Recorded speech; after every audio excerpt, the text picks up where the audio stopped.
Yeah. Okay, so what's the story on this one? That one's just something I've liked a long time. Is it song Paul itself. Tony again too? No, that's actually Garth. Chris Gaines. Fred Killer is the one that does a real good version of it. Now, are most of his instrumental arrangements of things? He sings with it. Okay. At the same time. Yeah.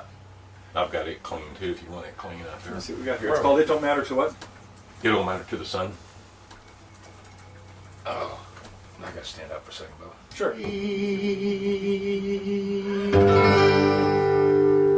That's almost an Al Stewartish type of lyrics there. It's a love song written as a hate song.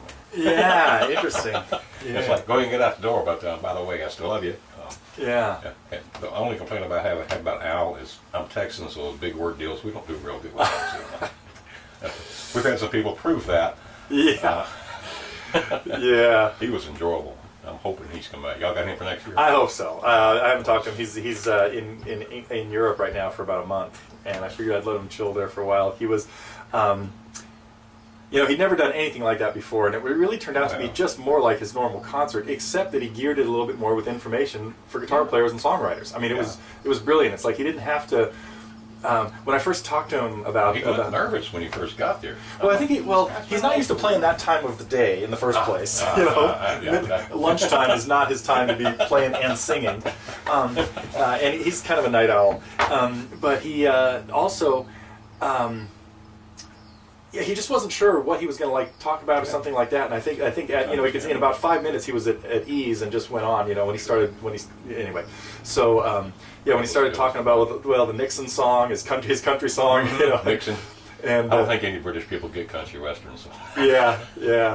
So and his whole thing about using unusual words is interesting because I mean I've always noticed that in his songs he uses words that I have to look up and see what the heck he's talking about. And that kind of is challenging. But I mostly what drew me first to him was just his chord progressions because they're unusual. They do things you don't expect them to do, and he makes them work. Yep. And doesn't have. I don't know if he's telling a story about that enough. He doesn't know exactly what that is. He doesn't. He on the more unusual chords. It's like the same thing here. He at one point went to an F chord, but left the top two strings open.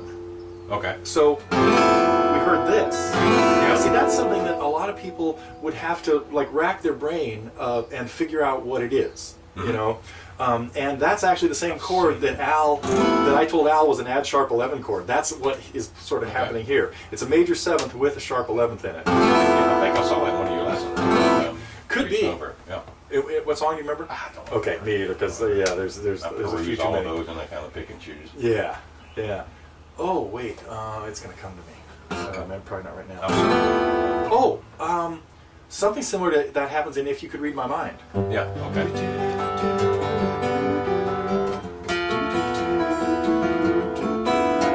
Kind of an F chord with the two strings left open. Yeah. That's not always the way Gordon plays it, but that's a way that I've played it before. Yeah. So, okay. So the thing with this one is, these chords are 80% right, but just missing a few little variations. So what I will do is make a chart.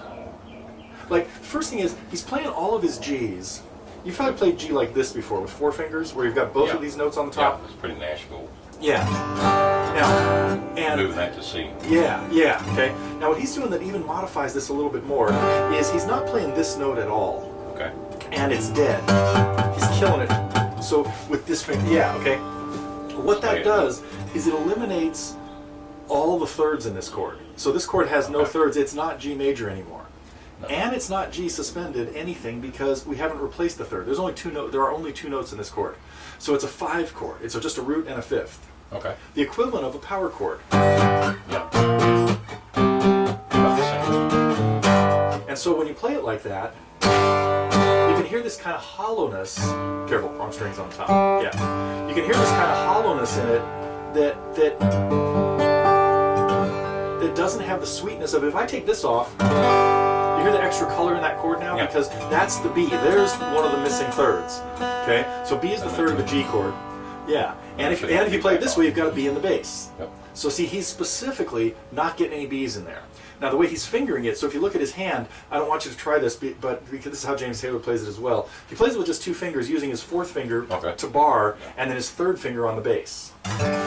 Okay, there's just no point in doing it that way. This is, I mean, you're That's kind of painful. It is. It's it's going to come much cleaner like that as long as you make sure you've got this dead. Perfect. Okay. So that's how you're going to play all the G chords in this song.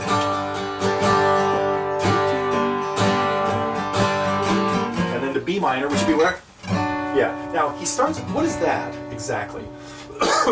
B minor 7. Yeah. Okay. What he does here is he starts with B minor, Okay. and then changes it to B minor 7 halfway through. Kind of like an embellishment of it. Yeah. Yeah.